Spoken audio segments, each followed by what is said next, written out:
Whenever you take two pieces of audio and combine the ending of one into the beginning of the other, certain anomalies can present themselves, and sometimes you'll need to use a crossfade. Sometimes when you put those audio events together, you'll hear a pop in between where one ends and the next one begins, or you'll hear a timbre change between the two different takes that's a little bit off-putting.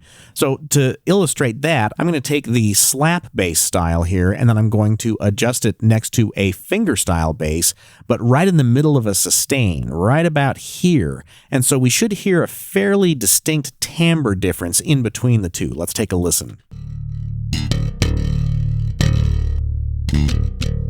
Yeah, this has a much brighter sort of timbre, and this has a more mellow timbre. Take a listen again.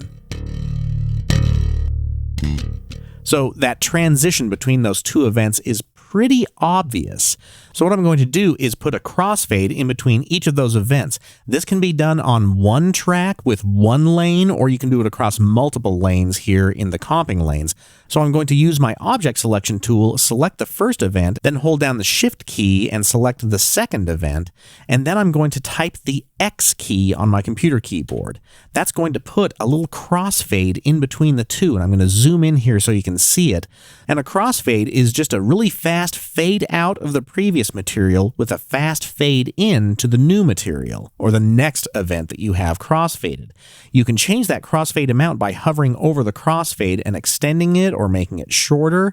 So let's say that we wanted that to extend quite a ways because we don't want to hear that timbre change quite so abruptly. So this will be quickly fading this event out as this one fades in. Let's take a listen.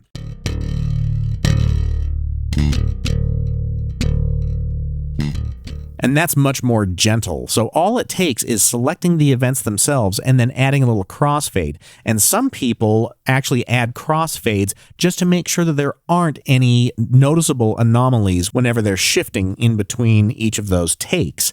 So if we close up the lanes here and just select all of the events on that track and then type X on the computer keyboard, it's going to add a little crossfade in between each and every one of those events.